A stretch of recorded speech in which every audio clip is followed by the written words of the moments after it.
পৃথিবীর সবথেকে ভাগ্যবান ব্যক্তি এই মানুষটা। আগে হ্যাঁ, ভাগ্যবান না হলে 7-7বার কেউ মৃত্যুর মুখ থেকে ফিরে আসতে পারে? আপনারাই বলুন না।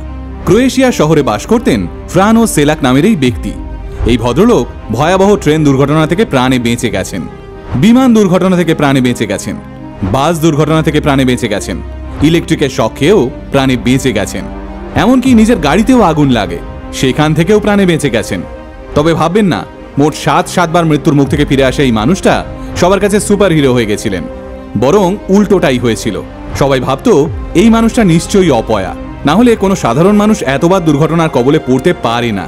তাই এক ঘরে হয়ে গেছিলেন ফ্রানো। কিন্তু পরবর্তীকালে এই মানুষটাই গোটা পৃথিবীর কাছে হয়ে উঠেছিলেন ভাগ্যবান ব্যক্তি। কিভাবে?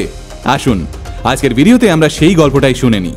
1929 সালে ক্রোয়েশিয়ার অত্যন্ত সাধারণ একটা পরিবারে জন্ম হয়েছিল ফ্রানো সেলাকের। ফ্রানো পড়াশোনার থেকেও বেশি পিয়ানো আর বেহালা বাজাতে ভালোবাসতেন। মিউজিক ছিল ফ্রানোর প্রাণ। তাই বেহালা এবং পিয়ানো শেখানোটাকেই নিজের পেশা হিসেবে বেছে নিয়েছিলেন তিনি। বিয়েও করেছিলেন তার পাশের শহরের একটি মেয়েকে। কিন্তু ফ্রানো ছিলেন আপন ভোলা মানুষ। সংসারের দায়িত্ব নিয়ে তিনি ছিলেন উদাসীন। তাই ফ্রানোর সংসার ভেঙে যেতেও বেশি সময় লাগেনি। একবার নাকি রাতের ট্রেনে ফ্রানো একটি কনসার্টে অনুষ্ঠান করতে যাচ্ছিলেন। ট্রেনে উঠে রাতের খাবার খেয়ে নিশ্চিন্তে ঘুমিয়েও পড়েছিলেন তিনি। কিন্তু ভোর রাতে ট্রেনের ভয়ানক ঝাঁকুনিতে ফ্রানোর ঘুম ভেঙে যায়। ফ্রানো সিট থেকে নেমে শটান গিয়ে দাঁড়ান ট্রেনের দরজায়। সেখানে গিয়ে দেখেন ট্রেনটি তখন একটি ব্রিজের উপর দিয়ে যাচ্ছে। হঠাৎ ফ্রানো দরজার হাতলে হাত রাখতেই ট্রেনের কামরাটি বিকট আওয়াজের সঙ্গে নিচের দিকে ঝুঁকে পড়ে। তারপর কয়েক সেকেন্ডের জন্য ফ্রানোর আর কিছু মনে ছিল না। যখন মনে পড়ল, ফ্রানো বুঝতে পারলেন ব্রিজ থেকে নদীতে পড়ে গিয়েছে তাদের ট্রেনের কামরা। যে দরজাটি খুলে ফ্রানো দাঁড়িয়েছিলেন সেই দিক দিয়েই তিনি আন্দাজে ঝাঁপ মেরেছিলেন নদীতে। সেদিন ফ্রানোর চোখের সামনে 17 জন মানুষ সমেত ডুবে গেছিল গোটা কামরাটা। অথচ অকল্পনীয়ভাবে প্রাণে বেঁচে গেছিলেন একমাত্র ফ্রানো।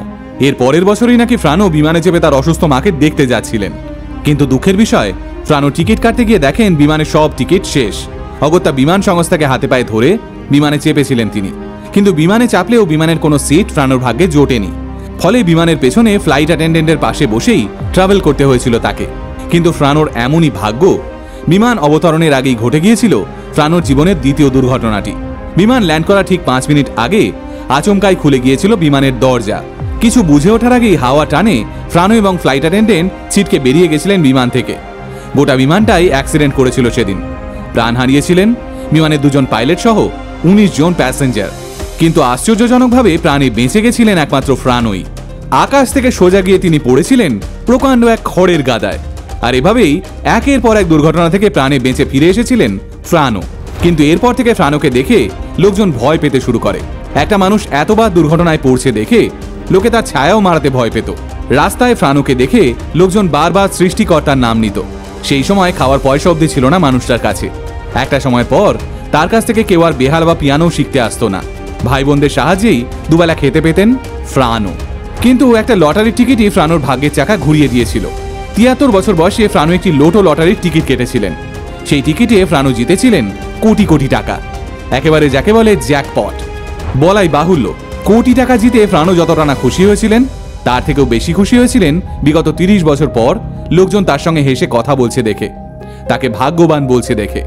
ফ্রানো বুঝতে পেরেছিলেন আজ হেসে কথা বলা বেশিরভাগ মানুষই আসলে সুযোগ সন্ধানী। পকেটে মোটা টাকা থাকলে সবাই খোঁজ নিতে আসে। তাই ফ্রানো আর তাদের দিকে ফিরেও তাকাননি। লটারি জেতার আগে বিয়ে করেছিলেন ফ্রানো। লটারি জিতে একটি ছোট বাড়ি এবং একটা মোটরবোট কিনে স্ত্রী ক্যাটরিনাকে নিয়ে নিভৃতে শেষ জীবনটা কাটিয়েছিলেন। আর বাকি টাকা আত্মীয়দের মধ্যে দান করে দিয়েছিলেন। আর এভাবেই ফ্রানো সেলাক একজন হতভাগ্য অপয়া মানুষ থেকে গোটা পৃথিবীর কাছে হয়ে উঠেছিলেন একজন ভাগ্যবান ব্যক্তি। ফ্রানো সেলাক আজ আর বেঁচে নেই, কিন্তু শেষ জীবনে তিনি নিজে স্বীকার করেছেন তিনি আসলেই কতটা ভাগ্যবান ছিলেন। না হলে এরকম নিশ্চিত মৃত্যুর হাত থেকে এতবার কেউ বেঁচে ফিরতে পারে না। আসলে রাখে সৃষ্টিকর্তা তো মারে কে, তাই না? তাই সময় থাকতে থাকতে প্রাণ খুলে বাঁচুন। পজিটিভিটির একমাত্র বাংলা অ্যানিকডোট আলটিমেট মোটিভেশন। বাংলায় মোটিভেশন, বাঙালির মোটিভেশন।